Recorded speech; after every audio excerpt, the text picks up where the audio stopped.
There is a reason some books were never meant to be found.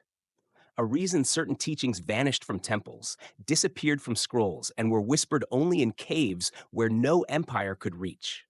Because if you knew how energy truly worked, not in theory, not in metaphor, but as a direct, tangible force, the illusion of control would dissolve.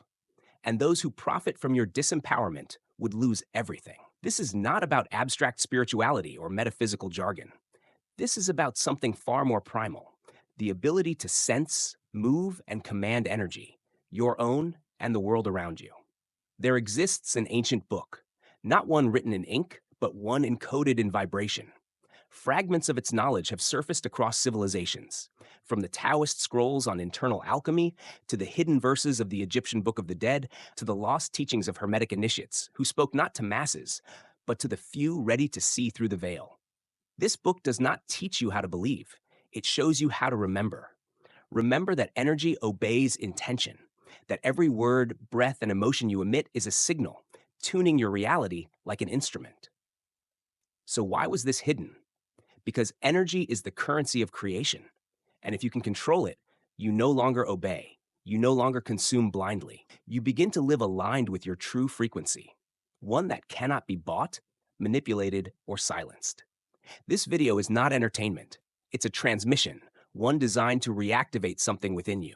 You won't learn energy control the way you learn math. You'll feel it. And when you do, something in you will shift. A memory will rise. Not a memory from this life, but a memory from before. So if you've ever felt that your emotions affect your surroundings, if you've ever touched someone and felt more than skin, if you've ever walked into a room and instantly sensed a presence, a weight, or a change in air, then you've already begun to read the first lines of the forbidden book. The question is, will you keep reading? If so, the next part will uncover where this knowledge truly came from and why it was buried under centuries of fear, distortion, and silence. Are you ready to remember what your soul already knows? Throughout human history, there have always been those who held the keys to reality. Not politicians, not kings, but initiates, adepts, guardians of energy. These were not just mystics. They were engineers of the unseen. Long before modern science attempted to explain electricity, vibration, or quantum fields, ancient civilizations were already working with the raw essence of life itself. They did not need microscopes to understand energy. They felt it in their bones, their breath, their rituals. In the temples of Kemet, what we now call ancient Egypt, the high priests trained for decades to master energetic command, not just for healing or vision, but to commune with realms beyond time. Their knowledge was never fully written down. It was encoded into geometry, myth, and the architecture itself, like the resonance chambers beneath the Sphinx or the frequency-aligned corridors of the Great Pyramid. The Emerald Tablets of Thoth, both a legend and a cipher, whispered of a force that binds all matter and mind. This was not metaphor. This was a manual for the soul's ascent, encoded in a language of vibration that only the initiated could hear. But Egypt wasn't alone. In ancient Vedic India, yogis mapped the body not just with muscles and bones, but with nadis, energy channels, and chakras, gateways of transformation. These teachings described prana, life force, as the foundational building block of reality. And it wasn't some poetic symbol. It was real, measurable, trainable, even weaponizable. Taoist alchemists in ancient China took this further. Their secret texts taught that the breath could condense energy, that the body was a crucible, and with the right movements and focus, one could distill spiritual gold from within. Their practices weren't about belief, they were about results, internal power, longevity, and mastery of emotion and perception. But what happened? As empires rose, this knowledge became a threat. Because true energy mastery cannot be taxed. It does not make you obedient, it makes you sovereign. And sovereign beings do not submit easily to systems of control. So, a systematic effort began. Burn the scrolls, silence the adepts, rewrite the myths. What remained was sanitized, hollow, ritual without essence, symbols without meaning. Even today, much of what's marketed as energy work is a watered-down echo of what once was a blazing fire. Yet, the truth never fully vanished. Fragments of it appear in odd places, in forgotten manuscripts, in folklore, in symbols we pass by without noticing. A serpent coiled at the base of the spine, a breath held with intention, a hand gesture forming a circuit. These are not coincidences. They are breadcrumbs. And now, in this very moment, the vibration of the planet is shifting. The old systems are cracking, and those who once buried the truth can no longer contain it. Why do you think you're seeing this now? Not everyone hears the call, but those who do often feel like they've been waiting lifetimes for this knowledge to return. And when it does, it doesn't arrive through textbooks or institutions. It arrives like a frequency, felt before it is understood. We'll begin to decode this ancient science, not as a theory, but as a living system. We'll break down what controlling energy actually means, not just philosophically, but practically, tangibly, because the real secret of the Forbidden Book is not that it tells you what energy is, it shows you. To control energy is not to dominate it, but to understand its language. And here lies the first lie that was sold to us, that energy is purely mechanical, physical, or abstract. In truth, it is intelligent, responsive, shaped by your thoughts, your emotions, your breath, and your state of being. When ancient mystics spoke of raising energy, they weren't speaking of metaphor. They meant it literally. You are a conduit, a bioelectrical field intertwined with subtle frequencies. Your thoughts don't just reside in your head, they echo throughout your aura. Your emotions don't just affect your mood, they code your energetic signal. And this signal, it determines what you attract, what you repel, what timelines you walk through. Energy control is not just for yogis or shamans, it's how reality responds to you in every moment. But here's the deeper revelation. The body is not just a vehicle, it is a sacred instrument, one that was engineered for energy mastery. Your spine is an antenna, your breath is a dial, your hands are circuits, and your heart? It's a field generator more powerful than any known machine. The ancients knew this. That's why nearly every tradition placed rituals around the breath, the posture, the gaze, because each of these shifts the energetic geometry of the self. Let's break it down. When you inhale deeply through the nose, drawing the breath down to your lower belly, you're not just oxygenating, you are drawing life force. This breath, when held in awareness, builds pressure, not just in the lungs, but in your energy field. And when you release it with intention, that pressure becomes direction. You are not just breathing, you are charging. Pair this with visual focus, say gazing at a candle or inward toward your third eye, and you create a loop, a feedback circuit. Thoughts slow, awareness sharpens, the signal clears. Now, layer in intention, a feeling, not a sentence. For example, gratitude. Not the idea of it, but the sensation of being deeply thankful. This emotion radiates in a high frequency. When infused into the breath, it literally alters the waveform of your field. You can't see it with your eyes, but your reality starts to respond. People around you shift. Events flow differently. Coincidences spike. Why? Because your field has become coherent, magnetic, aligned. But here's where it gets deeper. There's a switch most never find, because it's not a button. It's a realization that your attention is the gateway. Where you place it, energy follows. The more focused your attention, the more concentrated your energy. This is why rituals are repetitive. They are not empty actions, but methods to harness attention until it becomes laser sharp, until it can cut through the noise of the world and make the invisible visible.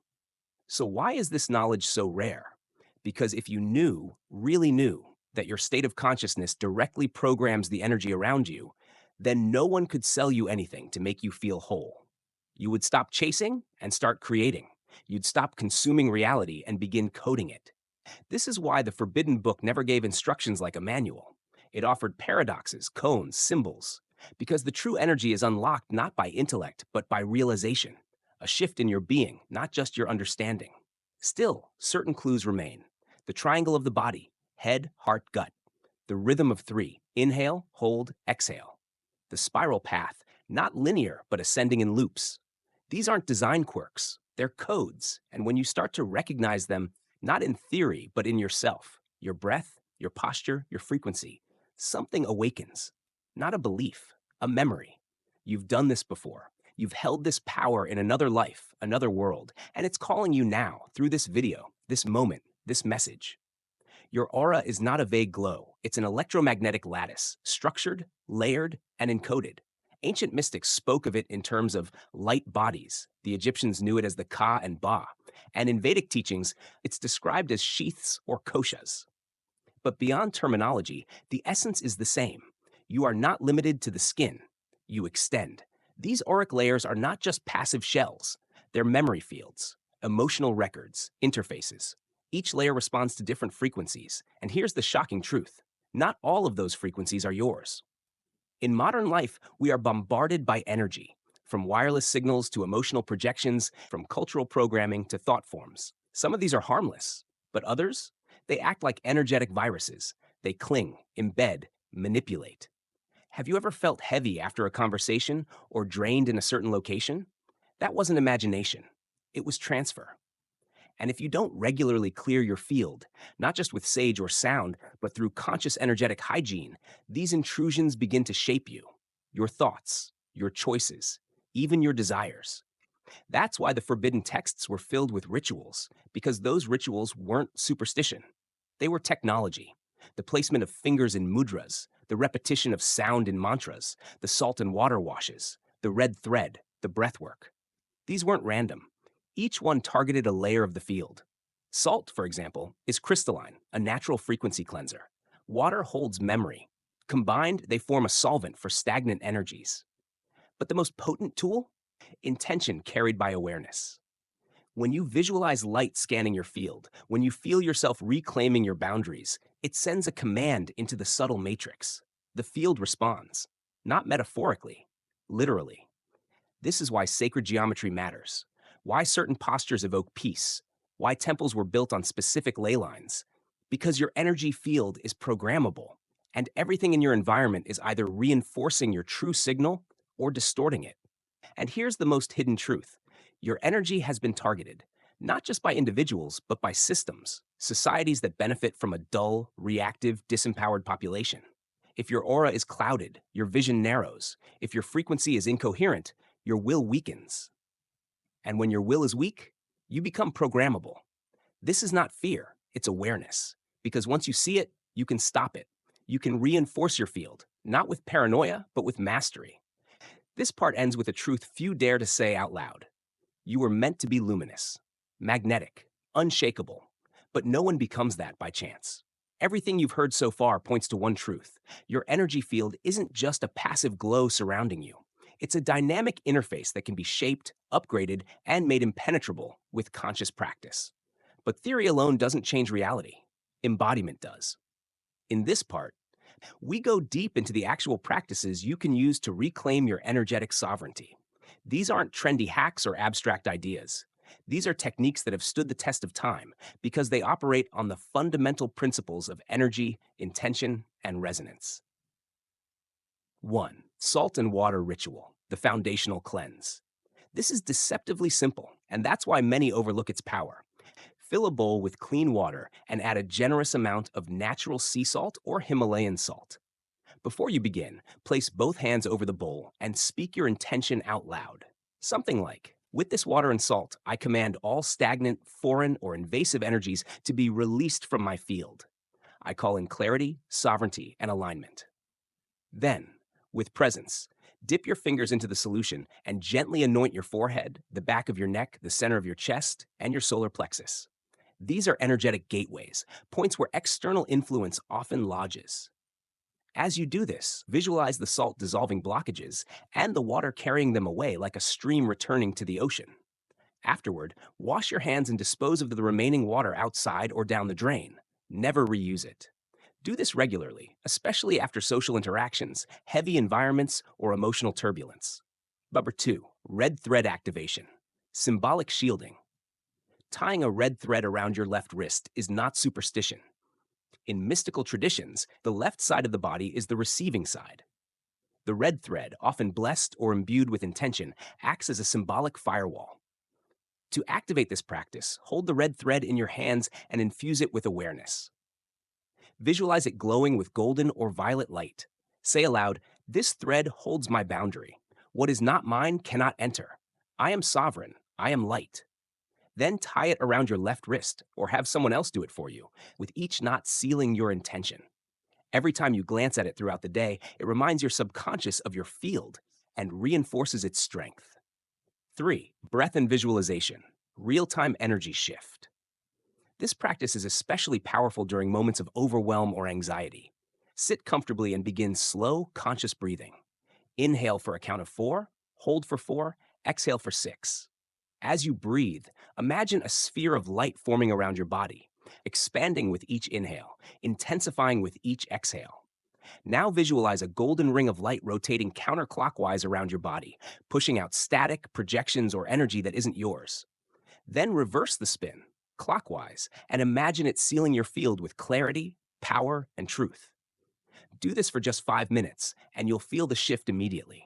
Your aura isn't abstract, it's responsive to directed attention and breath.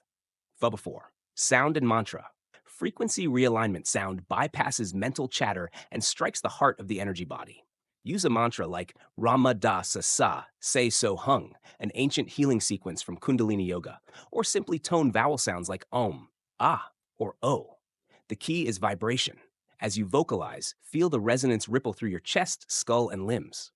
This not only dislodges stagnant energy, but also attunes your field to higher frequencies, creating a protective resonance that repels low-density interference. 5. The mirror technique. Energetic reflection. Stand in front of a mirror, look directly into your own eyes, and say, I see you. I choose to be clear. I reclaim my energy, my timeline, and my truth. This may sound odd at first, but it speaks directly to your energy system, activating the higher self and calling all dispersed parts of your field back into alignment. It's a ritual of remembrance. The goal of these practices is not just protection, it's embodiment. You are not fragile. You are encoded with the memory of mastery, and these techniques are your key to accessing it. You were never powerless. You were just never told the truth. From the moment you arrived in this world, your energy has been observed, conditioned, and, in many cases, slowly hijacked. But that wasn't the end of the story. It was the beginning of your initiation. A cosmic test to see if, against the noise, you'd remember what was always yours. This red thread, this salt and water. These weren't just objects or rituals. They were keys, ancient symbolic codes embedded across time, left behind by those who walked the path before you. Not to save you, but to remind you. You've now been shown the way back to your own energetic sovereignty, not through theory, but through embodied remembering.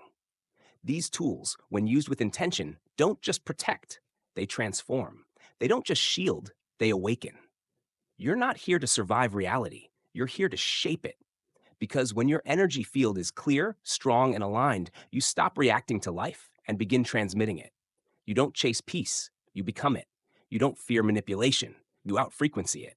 You don't ask for permission, you stand as a node of truth. So the question is no longer, how do I protect my energy? The real question is, what will I do now that I have it back? Let that question echo in you. And if something stirred deep inside you while watching this, a memory, a vibration, a knowing, it's because your higher self orchestrated this moment. Your alignment wasn't an accident. It was inevitable. Now, what's next? Will you walk forward, thread on wrist, salt in hand, as the living proof that ancient wisdom still breathes? If this resonated with you, share this video with someone who needs to remember. Leave a comment with the word sovereign if you're ready to reclaim your power. And subscribe, because this was just the beginning. You're not just protecting your energy anymore. You're commanding it. And the universe, it's listening.